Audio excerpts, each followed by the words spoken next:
علی کون ہے؟ علی حق تعالی کی احدیت کا مظہر تام. یہ جو خدا کو واحد کہتے ہیں مجازن واحد کہتے ہیں، کیونکہ واحد عددی میں یہ نقص پایا جاتا ہے کہ اس کا نصف بھی ممکن ہے اور دو بھی ممکن ہے، یہ گنتی میں بھی آ سکتا ہے اور اس کا آدھا بھی ہو سکتا ہے. خدا حقیقتاً احد ہے. احد کا نہ نصف ممکن ہے نہ دو ممکن ہے. وہ ایک ہو کے بھی آگے عدد نہیں رکھ سکتا، وہ ایک ہو کے بھی ہم سے گنا نہیں جاتا. علی حق تعالی کی احدیت کا مظہر. کوئی اختلاف نہیں مسئلہ خلافت میں. کسی برادر خواہ وہ حنفی، شافعی، حنبلی، مالکی، اہل تسنن، بریلوی، دیوبندی، اہل حدیث، سادہ لوگ خطیب جو مناظرے کرتا ہے علی کا پہلا نمبر ہے، کہتے ہیں چوتھا نمبر ہے. نہ پہلا نمبر نہ چوتھا نمبر، سرے سے میدان الگ ہے. بس آخری جملہ عرض کر رہا ہوں، جتنے بھی فرق اسلامی جس خلیفہ کی بات کرتے ہیں وہ خلیفۃ المسلمین ہے، اور ہم علی اور علی کے بیٹوں کے لیے جس خلافت کی بات کرتے ہیں وہ خلیفۃ اللہ فی الارضین ہے. مسلمانوں کا خلیفہ کوئی بھی ہو سکتا ہے جسے 2 4 10 20 40 50 مسلمان جمع ہو کر منتخب کر لیں، لیکن خدا کا خلیفہ صرف وہ ہو سکتا ہے جسے خدا خود منتخب کرتا. علی خلیفہ خدا ہے. اور اس خلافت کی کیا ارزش ہے، کیا حیثیت ہے؟ وسیم بھائی تشریف لا چکے تو میں 2 جملے اور عرض کروں بس گفتگو سمیٹ. اس خلافت کی کیا ارزش ہے یہ خود علی نے بتایا. جنگ صفین میں مقام ذیکار پر جب علی ابن ابی طالب اپنے ہاتھوں سے پھٹی ہوئی جوتی کاٹ رہے ہیں تو حبر الامہ بصرہ کے گورنر عبداللہ ابن عباس حیرت سے علی طرف 3 صوبوں 3 بر اعظموں کا حکمران علی اپنے ہاتھوں سے پھٹی ہوئی جوتی کاٹ رہے ہیں. یہاں تک امیر المومنین جب دیکھا کہ ابن عباس حیرت سے ٹکٹکی باندھے دیکھے جا رہے ہیں، حضرت نے ہاتھ روک کر عبداللہ ابن عباس سے کہا کیا قیمت ہے؟ کہا اگر ناراض نہ تو عرض کرو. امیر المومنین نے فرمایا کہو. آپ اسے پھینک دیں اس جوتی کو، تو یہ اتنی کوہنا ہے، پھٹ چکی ہے کہ عرب کا فقیر ترین شخص بھی اسے نہیں اٹھائے گا. یہ سنا امیر المومنین نے ابن عباس کے چہرے کی طرف دیکھا اور فرمایا یاد رکھنا تمہاری اس خلافت اور حکومت کی قیمت علی ابن ابی طالب کے نزدیک اس پھٹی ہوئی جوتی سے بھی کمتر ہے. اور علامہ نکر نے جو خوبصورت جملہ کہا اس کے ضمن میں، کہا تاریخ بشر میں، تاریخ آدم میں، تاریخ عالم میں، تاریخ خاتم میں، تاریخ انسانی میں علی وہ واحد حکمران ہے جو یہ جملہ کہہ سکتا ہے کہ تخت سلطنت پست اور علی کی جوتی بلند. کیوں؟ کہا اس لیے کہ تخت سلطنت پر کبھی باطل کے پاؤں آئے اور کبھی حق کے پاؤں آئے، لیکن علی کی جوتی وہ مبارک جوتی ہے جس میں ہمیشہ حق کے پاؤں آئے. وہ علی جو خدا بننے سے انکار کر دے وہ خلیفہ بن کے کیا خوش ہو؟ اس خلافت کی کیا ارزش ہے؟ بس میرے عزیز، اور میں تفصیلی مسائل بھی نہیں، بس ایک جملہ عرض کروں کہ مجلس مکمل ہو جائے. یہاں تک کہ آپ کی خلافت ظاہری کا پہلا جمعہ ہے اور 25 سال آفتاب امامت کالے بادلوں کی اوٹ کے پیچھے پنہان رہا. اور چونکہ مدینے کے حالات خراب تھے، بنو امیہ شورش برپا کرنا چاہ رہے تھے، اموال کو لوٹنے کا خدشہ تھا، تو حساس مقامات پر امیر المومنین نے ذمہ دار صحابہ کی ذمہ داری آئی اور مالک اشتر نقی کو ان کا سربراہ معین کیا. اور پورے مدینے میں سناٹا ہے، سب سمٹ کر مسجد نبی میں جمع ہے علی کا خطبہ سننے کے لیے، اور تمام دکانیں بند ہیں، بازار بند ہیں. ایسے میں اجنبی مدینہ میں داخل ہوا، صعصعہ بن سوحان ابدی. اس سے متعلق شہید مرتضیٰ مطہری نے یہ لکھا ہے کہ دنیا عرب کا پہلا شخص جسے فلسفہ یونان پر مہارت حاصل تھی. یہ صعصعہ آئے، جیسی مدینہ کے بازار میں قدم رکھا، دیکھا ہو کا عالم ہے، سناٹا ہے، دکانیں بند ہیں، اور کچھ افراد ہاتھوں میں تلواریں لیے ٹہل رہے ہیں، چل رہے ہیں. تو چلتے ہوئے مالک اشتر نقی کے پاس آئے، کہا کوئی وبا پھوٹ پڑی ہے، کوئی جنگ ہے، کوئی پریشانی ہے؟ کہا نہیں ایسا کچھ نہیں ہے. کیا ہوا؟ کیوں سناٹا ہے، تمام دکانیں بند ہیں؟ کہا خلیفہ سوم عثمان بن عفان کو قتل کر دیا گیا اور اب خلیفۃ المسلمین علی، اور آپ کی خلافت ظاہری کا پہلا جمعہ ہے، خطبہ. علی جو عرب کے فصیح اور بلیغ ترین شخصیت ہیں اور باب مدینہ العلم میں، اہل عرب ان کا خطبہ سننے کے لیے مسجد نبی میں جمع ہوئے. اور کہا کہ جب تک نماز جمعہ مکمل نہیں ہوگی ظاہر ہے کہ لوگ واپس نہیں آئیں گے، تو بجائے آپ یہاں انتظار کریں آپ بھی چلے جائیں۔ میں نے عرض کیا سانسا کون ہے علمی اعتبار سے؟ اگر یہاں مجلس ہے آج اور آپ کسی سے کہیں بھائی آپ بھی آ جائیں چلتے ہیں مل کے، تو وہ پہلے پوچھے گا پڑھنے والے کون ہیں۔ اگر اس کے حساب سے ایسا شخص کہ جو لائق استفادہ ہے تو کہے گا چلو چلتے ہیں، ورنہ عام طور پر ایک پڑھے لکھے شخص کو خیال آتا ہے کہ مجھ سے زیادہ کون جانتا ہے۔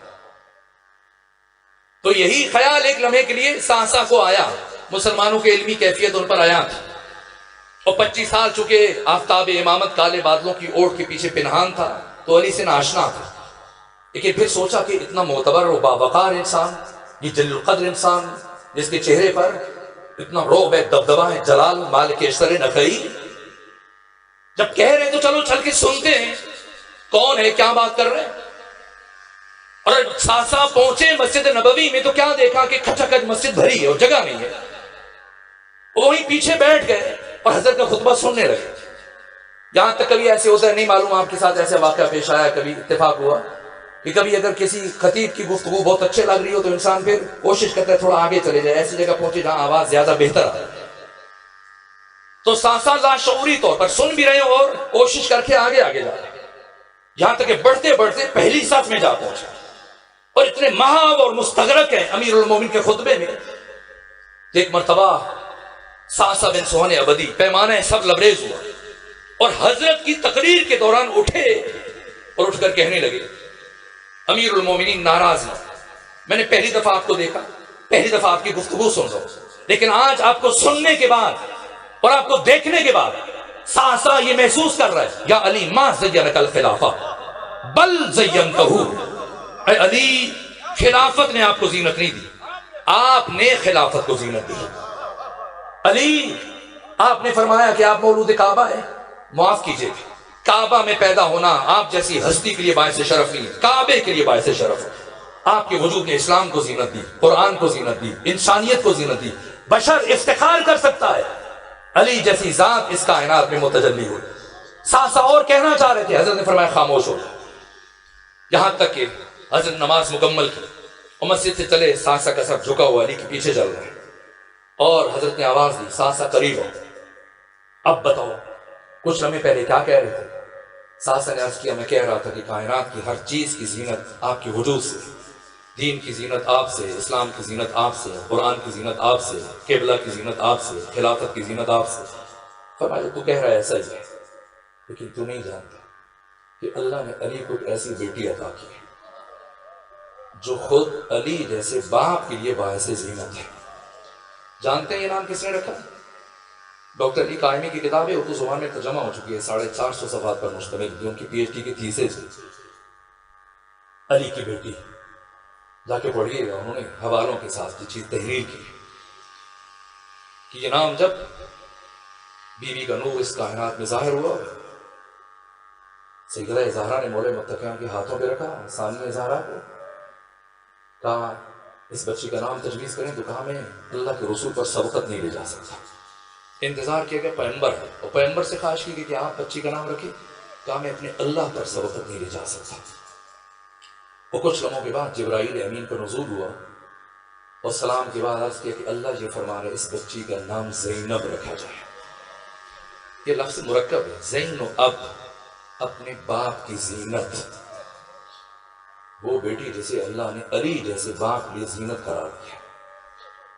سورہ آل عمران آیت نمبر 14 میں خدا فرماتا ہے زُيِّنَ لِلنَّاسِ حُبُّ الشَّهَوَاتِ مِنَ النِّسَاءِ وَالْبَنِينَ وَالْقَنَاطِيرِ الْمُقَنطَرَةِ مِنَ الذَّهَبِ وَالْفِضَّةِ وَالْخَيْلِ الْمُسَوَّمَةِ وَالْأَنْعَامِ وَالْحَرْثِ ذَلِكَ مَتَاعُ الْحَيَاةِ الدُّنْيَا وَاللَّهُ عِندَهُ حُسْنُ الْمَآبِ۔ یہ اہل دنیا کی زینتیں بیان کی، جب خلافت علی کے لیے زینت نہ بن سکے تو اور کیا چیز زینت بنے گی؟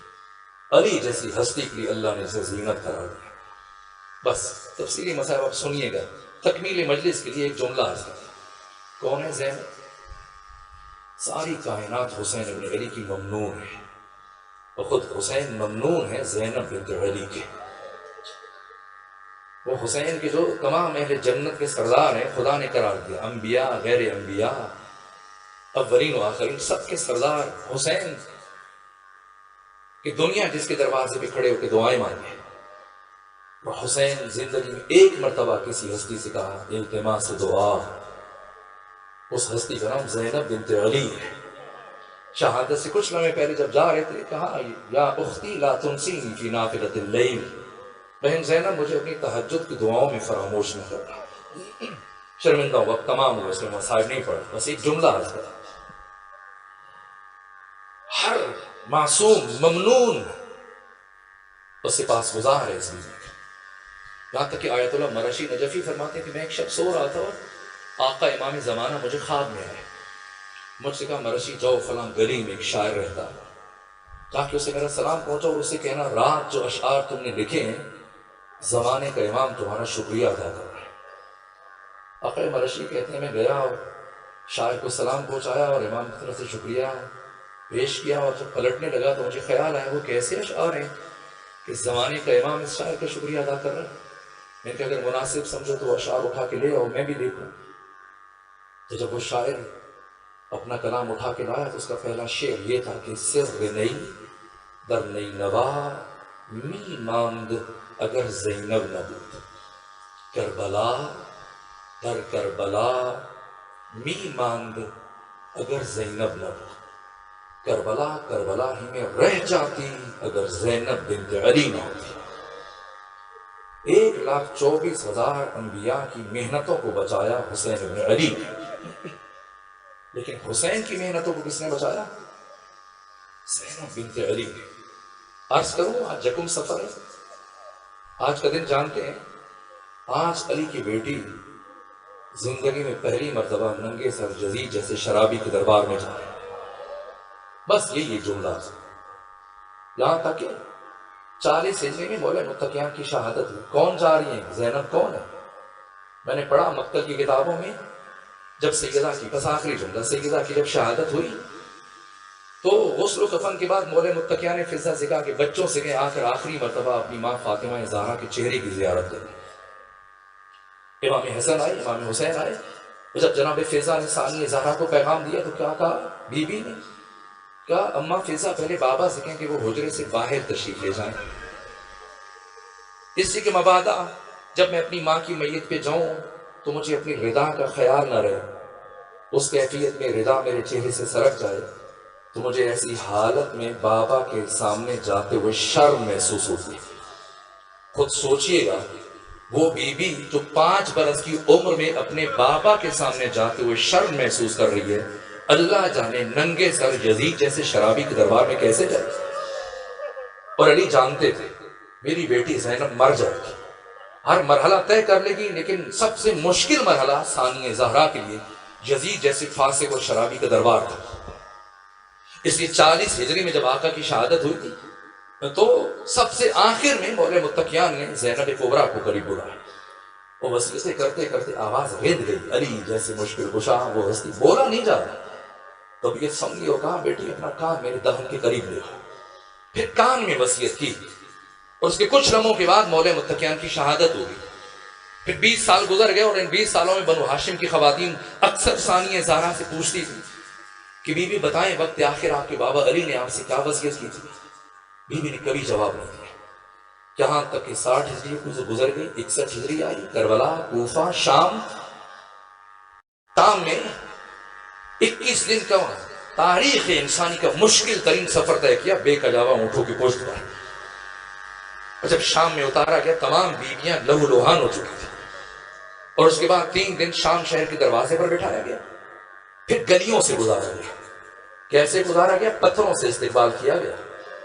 21 دن کی تھکی ہوئی بیویوں کا استقبال. میں نے پڑھا بعض خواتین گھروں کی چھتوں پر گرم کھولتا ہوا پانی لے کر گئی تھی. جہاں سے بیویاں اور بچے گزر رہے تھے کھولتا ہوا پانی ان کے سروں پر گرایا جاتا تھا. آگ گرائی جا رہے تھے، پتھر مارے جا رہے تھے. کتنے پتھر لگے؟ 11 صحابہ کرام ہیں. علم رجال میں جا کے دیکھیے گا جن کا تعلق شام سے ہے، دمشق سے. ان میں سے ایک جناب سعد ابن سعد الساعدی. یہ کچھ دنوں کے بعد جیسے شام میں داخل ہو گلیوں سے گزرے، رک کے اہل شام سے پوچھا اہل شام کیا اب تم جانوروں کو گلیوں میں ذبح کرتے ہو؟ سب نے حیرت سے کہا نہیں صحابی رسول ایسا تو کچھ نہیں. کہ یہ خون کیسا ہے؟ کہ صحابی رسول ان گلیوں میں کسی جانور کو ذبح نہیں کیا گیا، ان گلیوں سے محمد و علی کی بیٹیوں کو گزارا گیا. تاریخ انسانی کا مشکل ترین سفر طے کیا. اب تفصیلی مسائل سنیں گے، میں تو بس ایک جملہ عرض کرا.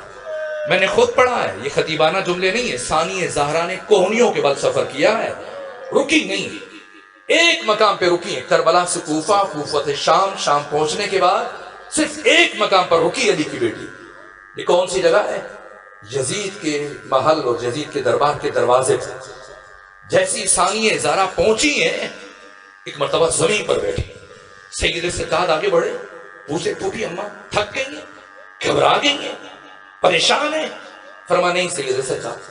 کہا پھر کیوں زمین پر بیٹھ گئی؟